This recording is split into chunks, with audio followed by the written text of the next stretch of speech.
Schools. See what's hot, who rocks, and why each school is cool.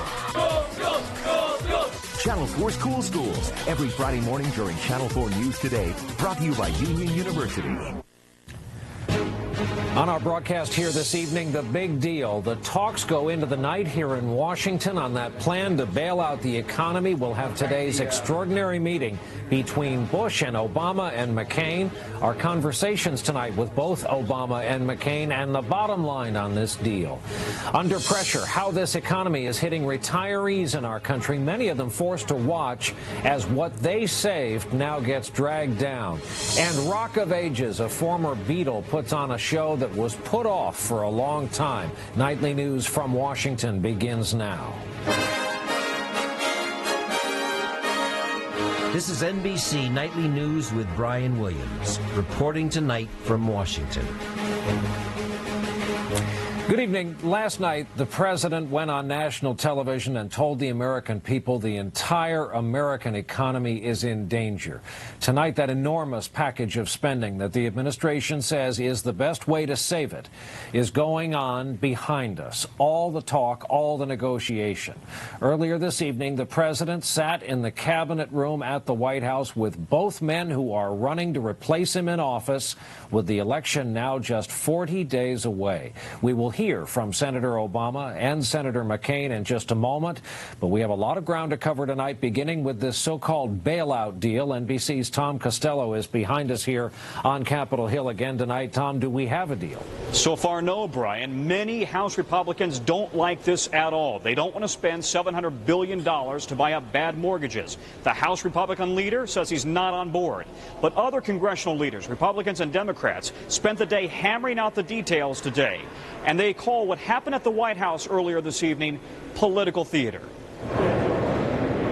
Detouring from the campaign trail, Senators McCain and Obama arrived in Washington this afternoon to meet with President Bush and congressional leaders negotiating the biggest government bailout since the Great Depression. And this meeting is an attempt to move the process forward. But earlier in the afternoon, Democrats and Republican leaders of both houses emerged from closed-door meetings. We've reached a fundamental agreement on a set of principles To say they'd already resolved key issues without McCain or Obama, including congressional oversight of the bailout plan, limits on compensation for executives at bailed-out companies, and for taxpayers an ownership stake in those bailed-out companies. Democrats have dropped a demand that bankruptcy judges be allowed to rewrite mortgages. I now expect we will indeed have a plan that can pass the House, pass the Senate, be signed by the President, and bring a sense of certainty to this crisis. But Republicans have trouble in the House, where many conservatives remain ideologically opposed to a government bailout and have not agreed to any plan. The plan, a $700 billion bailout, would be given to the very people who are responsible for this financial mess. Wall Street money grabbers.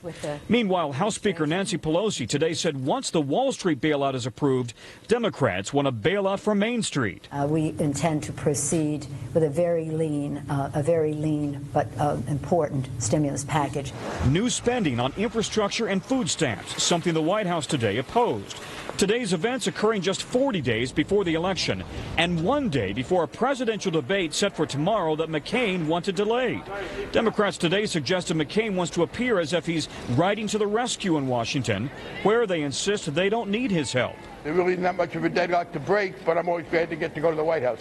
McCain's decision to suspend his campaign and an appearance with David Letterman last night to fly back to Washington may have backfired after Letterman's control room spotted him in another studio with Katie Couric. Letterman wasn't happy. Hey, John, I got a question. You need a ride to the airport? This is not the way a tested hero behaves. Somebody's putting something in his Metamucil. Back on Capitol Hill today, optimism that a deal is close. We are on track, I believe, to pass this. The market should be calmed down. Yeah, they'd like to do it by Monday if they can at the latest. One sticking point here, Brian, Democrats are proposing that they do this $700 billion plan in tranches, in installments, 2 of them. Treasury has up until now not liked that plan at all. Lastly, a lot of lawmakers on both sides of the aisle say, Brian, they've been hearing from their voters back home who don't like this at all. Back to you. All right, Tom Costello starting us off on Capitol Hill, here behind us in Washington tonight. Tom, thanks. And a short time after that White House meeting broke up, I had a chance to ask both presidential candidates about today's events, economic and political. Here's some of what they said, starting with Senator McCain.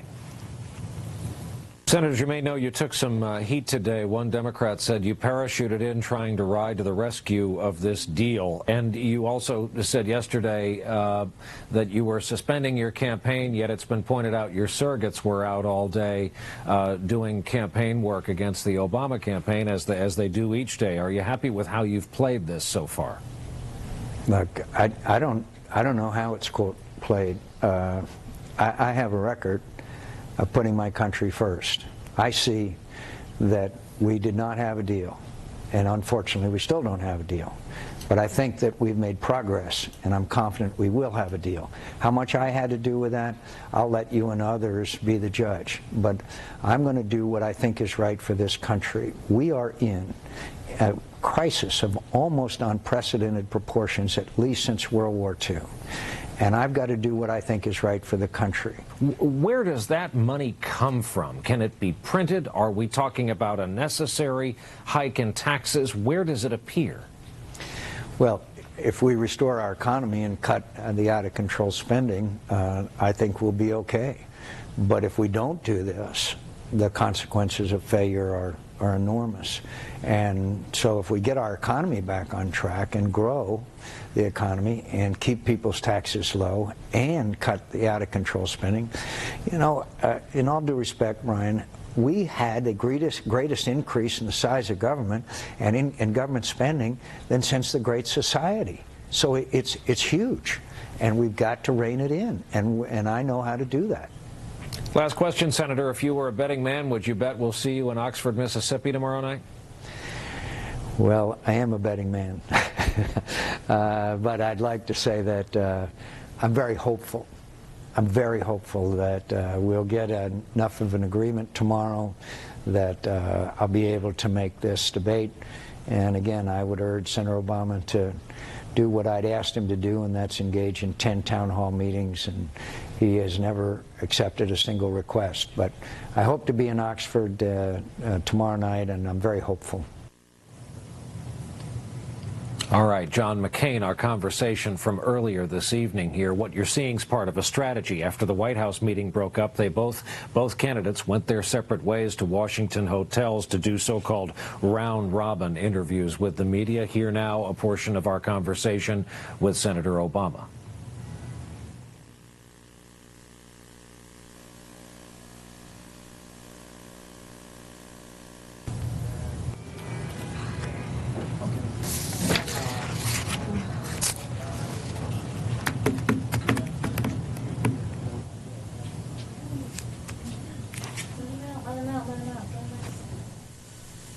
Yeah. All righty. Well, I think we get points for trying. Some valiant efforts there to bring you part of our conversation with Senator Obama. We will re-cue it and get it back on the air, but let's move on to something else making political news tonight. With us is our NBC News political director, Chuck Todd. He is already on site in Oxford, Mississippi, the site of tomorrow evening's presidential debate. And Chuck, there is a new interview out with the GOP running mate, Governor Sarah Palin of Alaska. Interview was conducted by Katie Couric over at CBS. This is one of the few interviews Governor Palin has given as a candidate for vice president. And you and I will play this clip. This clip will be all over by tomorrow. We'll play this clip and talk about it. Specifically, this is about Russia and her foreign policy experience. You've cited Alaska's proximity to Russia as part of your foreign policy experience. What did you mean by that? That Alaska has a very narrow maritime border between a foreign country, Russia, and on our other side, the land boundary that we have with Canada. It's funny that a comment like that was kind of made to, I don't know, you know, reporters. Mocked? Yeah, mocked, I guess that's the word, yeah. Well, explain to me why that enhances your foreign policy credentials. Well, it certainly does, because our next door neighbors are foreign countries. They're in the state that I am the executive of. And have you ever been involved with any negotiations, for example, with the Russians? We have trade missions back and forth. We do. It's very important when you consider even national security issues with Russia, as Putin rears his head and comes into the airspace of the United States of America. Where do they go? It's Alaska. It's just right over the border. It is from Alaska that we send those out to make sure that an eye is being kept on this very powerful nation, Russia, because they are right there. They are right next to our state.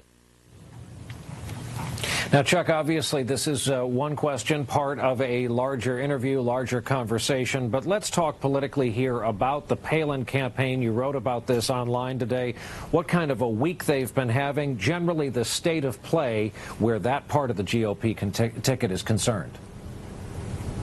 Well, Governor Palin has had a very tough 10 days. The financial crisis has sort of consumed the fact that her poll numbers have dropped substantially. Our own NBC Wall Street Journal poll, plurality of folks believe she's not qualified to be president. Now, the good news for her is there is a sympathetic audience out there, and this is the mistake that Republicans have told me that they believe the McCain campaign has made. They've kept her too sheltered. They've allowed the fact that these very few interviews have become overanalyzed. They're all the access that a lot of us get, so everything gets played. They've not done local interviews. They've not done print interviews. They could have her already sort of comfortable in these settings where she wouldn't be stumbling around for an answer about Russia right now. So the blame may go more on the McCain campaign than anybody else, Brian. All right, Chuck Todd in Oxford, Mississippi, where we will see you tomorrow night. And again, we're guessing we'll see the clip over and over on television and on the internet between now and then. You saw in fast motion our earlier attempt to run part of the conversation with Senator Barack Obama. We have higher confidence now that we can play part of that conversation.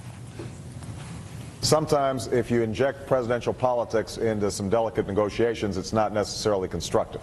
And it's amazing how much people can get done when folks aren't worried about taking the credit or passing the blame. I think we had seen some progress, and my hope is that we can build on this progress around 4 principles that I care deeply about in whatever deal gets struck. That we have to make sure that there's strong oversight. I think that Secretary Paulson's acknowledged that. We have to make sure that taxpayers are treated like investors, that they're getting money back out of this deal that they're putting at risk. I think there's some acknowledgement there. We all believe that CEOs should not be walking away with golden parachutes coming out of this deal. I think there's some rough agreement there, and I think certainly on the Democratic side we want to make sure that homeowners are getting some benefit from this plan in preventing foreclosures, making sure that communities are sound. Senator, final question. You say you're going to show up at this debate tomorrow night in Oxford, Mississippi. We're locked into a format, according to the Commission, of foreign policy. Are you going to raise the economy as a topic anyway? You know, with this looming in the horizon, this has an effect all across the globe. And one of the arguments that I've consistently made in this campaign is we can't be strong abroad if we're not strong at home. If we are spending $10 billion a month in Iraq when they have a $79 billion surplus at a time when we are not just looking at record deficits, but we now have this extraordinary crisis in our financial markets, that just does not make for a safe and secure America. It's one of the fundamental differences that I have with John McCain, and it's something that I think we need to explore in a debate format. You know, we're only talking about 90 minutes here. I think that a president has to be able to do more than one thing at a time, and I think for us to explain our vision for where we want to take the country to the American people, particularly at this time of difficulty, is especially important. So I hope John McCain shows up. Senator, thank you for your patience. Happy trails, safe travels. Thanks for being with us. Thank you so much. A portion of our conversation with Barack Obama, which happened minutes before we went on the air tonight. When we continue tonight from Washington, how some Americans are getting hit by this economy harder than others. Also tonight, will this bailout work? And if not, what's at stake? had asthma for 17 years. I've had asthma for 24 years. For 5 years. All my life. Even with my medicine, my symptoms kept coming back. So I thought this was as good as it gets. Until I found out I could actually help prevent my symptoms. I could help prevent my symptoms. Turns out there are two main causes of asthma symptoms. Airway constriction I feel, and inflammation I may not. Most medicines don't treat both. So my doctor prescribed Advair. Advair treats both main causes to help prevent symptoms in the first place. Advair contains salmeterol. Salmeterol may increase the chance of asthma-related death. So Advair is not for asthma that's well controlled on another controller medicine. Advair will not replace fast-acting inhalers for sudden symptoms and should not be taken more than twice a day. Talk to your doctor about the risks and benefits of Advair. If you take Advair, see your doctor if your asthma does not improve or gets worse. If you're still having symptoms, ask your doctor how to help prevent them with Advair. Find out how to get your first full prescription free at Advair.com. Meet Bob Kearns, inventor of the intermittent windshield wiper. It's such a simple idea. Where did you do your research? My basement. A man with a unique invention. Maybe this is the one. Ford is very interested. Why, Ford? Wow, they want it. A company who would do anything to get it. We're going to need a working unit from you. Okay. They want out, Bob. Who wants out? Ford. Out. They have the unit, and they looked at my work. An American dream. That is my design. He would never give up. They took this from us. Flash of Genius is a remarkable and inspiring true story. Ford does not know the meaning of years or money. This is about right and wrong, and you know it.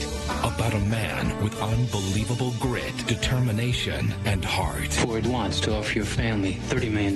Do they admit it was my invention? No. Don't do it, Dad. For him all the way. It's just a windshield wiper. To you, maybe. But to me, it's the Mona Lisa. Flash of Genius. Rated PG-13. October 3rd.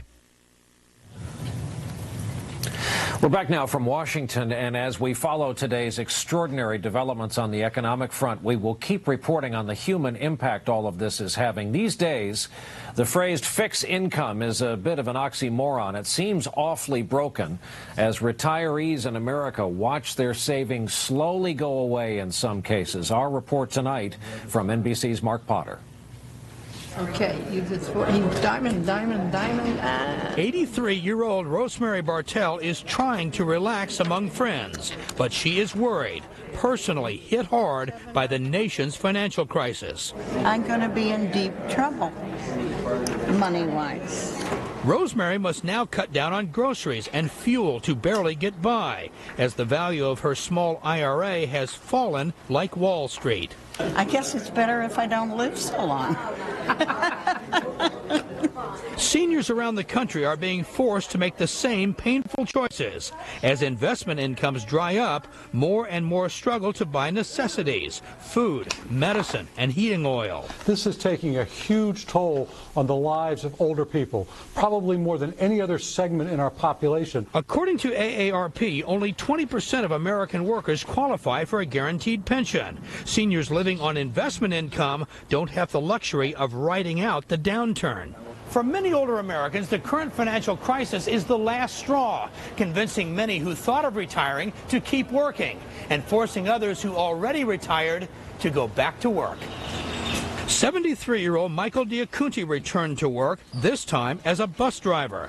He actually has a post office pension, but even with that, he struggles. They've fundamentally agreed. At financial planning offices, though, many older clients say while frightened, they still have faith in a recovery. They still believe that the U.S. is capable of getting us through this. Edie Stark also believes that, but with her retirement portfolio down 30%, she's worried a lifetime of saving now won't pay the bills. Mark Potter, NBC News, Miami. A merger that will create the world's largest airline is a step closer to reality tonight. Shareholders of Delta and Northwest have approved the merger of the third and sixth largest carriers to make the biggest. The combined company will keep the Delta name and headquarters in Atlanta. This deal still has to be approved by antitrust regulators. That's expected in November. Quick check of Wall Street now. A relief rally today on the Dow, just up over 197 points. And when Nightly News continues in just a moment, more on this banking bailout and what's at stake for all Americans. When it comes to quitting smoking, are you a tortoise or a hare? If you're a tenacious tortoise determined to quit, take the first step. See your doctor and ask if prescription Chantix is right for you. The Chantix approach is a pill with a program. And take note, it's a non-nicotine pill. It helps keep nicotine from reaching key receptors in the brain. It can effectively reduce that urge to smoke. And because slip-ups happen, you can't have too much support. So include your doctor, friends and family, and consider Get Quit, a support plan for Chantix users. If you notice agitation, depressed mood, or changes in behavior that are not typical for you, or if you develop suicidal thoughts or actions, stop taking Chantix and call your doctor right away. Some patients have had these symptoms while taking or after stopping Chantix. Talk to your doctor about any history of depression or other mental health problems which may worsen while taking Chantix. Tell your doctor which medicines you're taking, as they may work differently when you quit smoking. Chantix dosing may be different if you have kidney problems. The most common side effect is nausea. Patients also reported trouble sleeping and vivid, unusual or strange dreams. Until you know how Chantix may affect you, use caution when driving or operating machinery. The quitting road isn't for sprinters, but stay with it. Studies show 44% were able to quit at the end of 12 weeks. So talk to your doctor about the benefits of quitting smoking and ask if Chantix is right for you. I'm Mark Goldston, Chairman and CEO of Net Zero. All internet providers take you to the same internet, so why pay more to get there? Net Zero is only $9.95 a month, and we give you a 30-day money-back guarantee. Call 1-800-NET-ZERO or visit netzero.com. Hi. You got everything I need, right? Chicken breasts? Yes. Carrots? Yes. Celery, parsley, onions and garlic? Garlic and onions, yeah. The ingredients make all the difference. Progresso just tastes better than condensed. Progresso, what a soup should be. I started drinking Silk because I wanted to get healthier. I poured a glass of the Silk. I had just poured the container and I drank it, and it tasted really good. So I go to John, come here for a minute, come and try this. So he comes over and he takes the glass and he drinks and he goes like, wow, that is good. That's really good. It's creamy, it's tasty. I said, I know, it tastes great. He got thumbs up from Rose, if that means anything to anybody. Silk has soy protein, antioxidants, and omega-3s, plus all the calcium and vitamins A and D of milk. Silk. Take a step forward. Making the best of a bad economy. What's the upside for consumers, investors, and homeowners? Finding the silver lining. Tomorrow on Today on NBC. The first presidential debate. NBC Nightly News tomorrow. Digital TV has better picture, better sound, more channels. But in 2009, when broadcast TV goes all digital, will you lose your signal? Go to dtvanswers.com or call this number to learn about TV's switch to digital. We're back here tonight from Washington with so much at stake in this proposed bailout of the banking system being worked out quite literally inside that U.S. Capitol just behind us. We asked CNBC's Dylan Ratigan to take a step back and look at the big picture here. Will this bailout work? And what's at stake for the economy and for all of us? This is an extraordinary period. As the Bush administration and Congress hammer out the details of the bailout package, markets are still jittery. The ongoing worry? Instability in the so-called credit markets, where banks lend to businesses and individuals large and small. Because of the relaxed lending standards and considerable risk-taking on Wall Street, those markets are largely frozen. Banks are now hoarding their own cash, afraid to lend out money, and when they do lend, it's at very high interest rates and only to the most qualified borrowers. Sign this for me here. This credit crisis threatens Americans' access to loans and potentially their jobs. That's because our economy is dependent on the ability to borrow money at reasonable rates. Supporters of the bailout package argue the $700 billion will help that. Taking over the bank's so-called bad mortgages would once again free them up to lend money. But those opposed say this plan does not address the root of the problem: housing, with plummeting home values and trillions of dollars worth of homes on the market. And they fear because the plan is so big, if it doesn't succeed, the U.S. would be left with few alternatives to resuscitate its rapidly slowing economy. The price tag may seem like a lot, but the administration hopes it will get at least some of that back. Whether they do is dependent on how well they're able to place a value on those complicated mortgages and what happens with all those houses for sale. The bottom line, the hope is this will drive lending prices down and make credit more accessible. Smaller efforts to do just that over the past year have been met with little or no success. The administration hopes that throwing everything at the problem will ensure the credit crisis does not get worse. Dylan Radigan, CNBC, New York. We're back in a moment with a look at how a long and winding road can sometimes end up in an unexpected place. How to sit on a chair. First, you have to figure out how to climb on it, which makes it tough for your diaper to keep its fit. But not for Pampers Cruisers with new Go Baby Grips. They're 60% stronger than before to help your diaper stay in one place, because you never do. New Go Baby Grips for nonstop fit from Cruisers, part of Pampers Stages. From nature comes Greenworks. Natural plant-based cleaners without harsh chemical fumes or residue. Since Greenworks products are made by Clorox, they clean with the power you'd expect. And they're made from natural ingredients.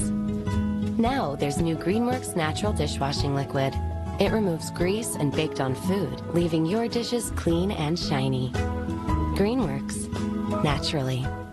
Excuse me, hi. Can we just take a minute to talk about your colon? Constipation, yes. Bloating, diarrhea.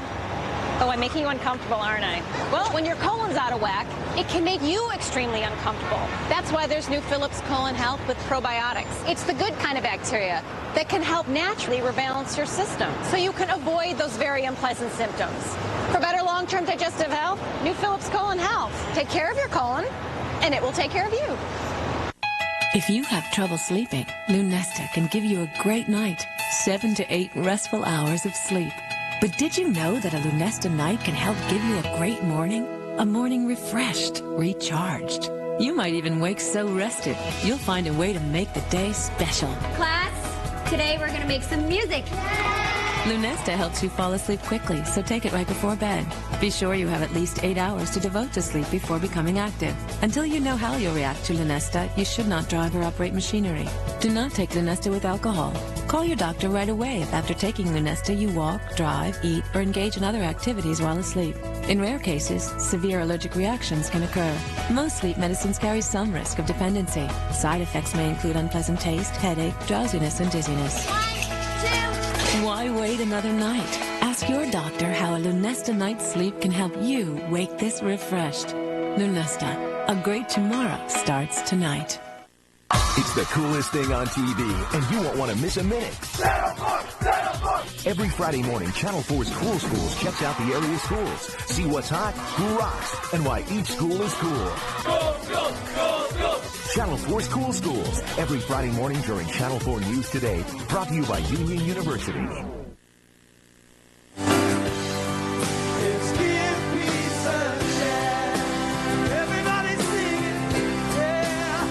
Sir Paul McCartney playing to a crowd of 50,000 people tonight in Israel, and it only took 43 years. There's some history here. Back in 1965, the Israeli government banned the Beatles, fearing they would be a bad influence on Israeli young people. A lot of American parents, for that matter, thought the same thing. But Israel recently thought better of it and apologized, and then re-invited Paul McCartney, who today finally got back to where he once belonged.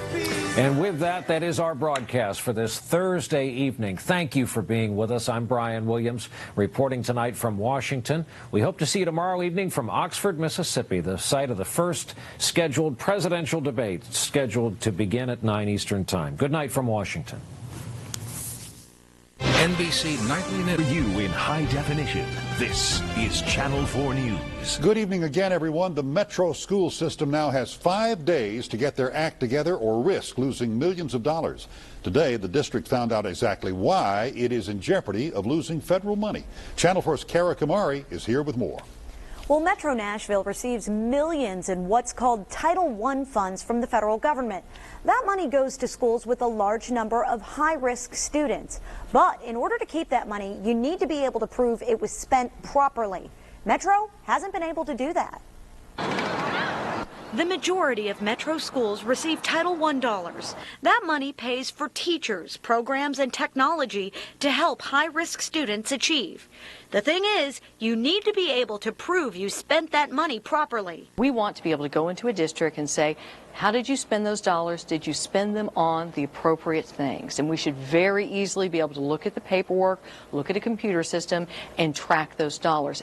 A state audit found that Metro wasn't doing any of that, opening